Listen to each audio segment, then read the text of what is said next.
Today we will discuss about apoptosis and necrosis, which are the phenomena of cell death.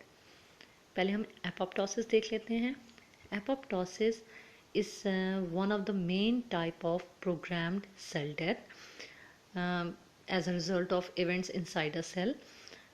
अब apoptosis में क्या होता है कि ड्यूरिंग apoptosis सेल श्रिंक करता है और सेल में मौजूद इंजाइम्स साइटोस्केलेटन की ब्रेक डाउन करते हैं. अब साइटोस्केलेटन क्या है? Cytoskeleton is a complex dynamic network of interlinking protein filaments present in the cytoplasm of cell, जो कि सेल के साइटोप्लाज्म में मौजूद होते हैं. उसके बाद ये होता है कि जो क्रोमैटिन है वो कंडेंस होना शुरू हो जाता है. क्रोमैटिन मटेरियल न्यूक्लियस का कंडेंस होता है और न्यूक्लियर एनवेलप की ब्रेक डाउन हो जाती है. अब इसमें ये होता है कि न्यूक्लियस जो है वो सेल के अंदर स्प्रेड होना शुरू हो जाता है और उसके बाद in the form of several discrete chromatin bodies की फॉर्म में. उसके बाद सेल मेम्ब्रेन इरेगुलर बड्स बनाता है जिसको हम ब्लेब्स बोलते हैं. ब्लेब्स ब्रेक ऑफ हो जाता है सेल से एंड आर नाउ कॉल्ड. जब वो अलहदा हो जाएगा, सेपरेट हो जाएगा सेल से, तो उसको हम क्या कहेंगे?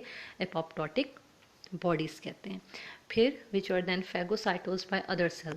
फिर दूसरे सेल्स जो हैं फैगोसाइटोसिस के प्रोसेस के थ्रू उसको इनगल्फ कर लेते हैं. फैगोसाइटोसिस क्या है? सेलुलर इंजेक्शन है. ठीक है. अब इसको हम डायग्राम के थ्रू अगर देखें तो ये आपको नॉर्मल सेल नज़र आ रहा है. ठीक है. अब क्या होगा कि नॉर्मल सेल में जब इसकी साइटोस्केलेटन की ब्रेकडाउन होगी तो सेल देखें आपको ये श्रिंक हो गया और जो न्यूक्लियस में जो क्रोमैटिन मटेरियल है वो भी कंडेंस होना शुरू हो गया और न्यूक्लियर एनवेलप की जब ब्रेकडाउन हो जाती है उसके बाद आप ये देखें सेल जो है ब्लेब्स बनाना शुरू कर देता है. ये जो इरेगुलर बर्ड्स हैं इनको हम क्या कहते हैं? ब्लेब्स कहते हैं. जब ये ब्लेब्स सेल से सेपरेट हो जाती हैं, ब्रेक ऑफ हो जाती हैं, जैसे आप देख रहे हैं, और हर ब्लेब के अंदर जो है डिफरेंट क्रोमैटिन मटेरियल भी मौजूद है और इसके अलावा जो क्रोमैटिन बॉडीज़ हैं, क्रोमैटिन मटेरियल के अलावा सेल ऑर्गेनेल्स भी कुछ में मौजूद हैं. तो इनको अब हम क्या कहेंगे? इनको हम एपोप्टोटिक बॉडीज़ कहेंगे. फिर जो साथ के सेल होते हैं वो जो दूसरे इसके साथ सेल मौजूद होते हैं वो फिर इनको क्या करते हैं? फैगोसाइटोसिस के प्रोसेस के थ्रू इनगल्फ कर लेते हैं. अब हम आगे देख लेते हैं कि ये कहाँ होता है. ये कब होता है? जब सेल डैमेज हो जाए. ठीक है. जब सेल हमारी डैमेज हो जाते हैं तो उस टाइम एपोप्टोसिस का प्रोसेस हो रहा होता है. एक एडल्ट ह्यूमन बीइंग में 50 to 70 बिलियन सेल्स डाई होते हैं each day by apoptosis. Apoptosis के प्रोसेस के थ्रू एक एडल्ट ह्यूमन बीइंग में 50 से 70 बिलियन सेल्स की डेथ होती है हर दिन. तो इस तरीके से अब उसके बाद ये है कि एपोप्टोसिस रिमूव करते हैं उन डैमेज सेल्स को, preventing it from getting further nutrients. और उसके बाद क्या होता है कि इसका फ़ायदा ये होता है कि प्रिवेंट करता है द स्प्रेड ऑफ इन्फेक्शंस को. इन्फेक्शन को फैलने से रोकता है. अब इसका एडवांटेज जो है डेवलपमेंट में भी एडवांटेज होता है. ड्यूरिंग डेवलपमेंट ये होता है कि जब फॉर्मेशन हो रही होती है फिंगर्स की तो बिटवीन फिंगर्स जो सेल्स होते हैं वो एपोप्टोसिस का प्रोसेस कर रहे होते हैं और इस तरीके से जो डिजिट्स हैं वो सेपरेट हो जाते हैं. अब हम सेकंड देख लेते हैं नेक्रोसिस. नेक्रोसिस क्या है? Necrosis is accidental cell death. Necrosis को हम एक्सीडेंटल सेल डेथ कहते हैं एंड लिविंग टिश्यूज़.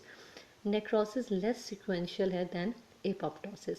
अब बहुत से कॉजेज़ हैं नेक्रोसिस के. इंजरी की वजह से जो सेल डेथ होती है, इन्फेक्शन हो जाता है कोई, या कैंसर वगैरह एट्सेट्रा जो भी है, तो इनके थ्रू जो सेल्स की डेथ होती है वो नेक्रोसिस के थ्रू होती है. इसके अलावा नेक्रोसिस में occur when a cell is given hypoxic environment. Hypoxic environment क्या होता है? With less oxygen. अगर सेल्स को लेस ऑक्सीजन मिलती है तो उस वक्त उस टाइम भी सेल की डेथ हो जाती है, वो भी नेक्रोसिस कहलाएगा. अब हम देखते हैं नेक्रोसिस में होता क्या है. ड्यूरिंग नेक्रोसिस लाइजोसोम्स क्या होते हैं? सेल ऑर्गेनेल्स हैं which contain strong digestive enzymes जो कि कंटेन करते हैं. तो जो लाइजोसोम्स स्पेशल एंजाइम्स रिलीज़ करेंगे. ठीक है. जब वो रिलीज़ करते हैं स्पेशल एंजाइम्स को तो लाइजोसोमल एंजाइम्स ब्रेक करते हैं सेलुलर कंपोनेंट्स की एंड में आल्सो भी release outside cell to break surrounding cells को भी वो उनकी भी ब्रेक डाउन करते हैं. सेल्स जो नेक्रोसिस के थ्रू जिनकी डेथ होती है में also release harmful chemicals that damage other sales.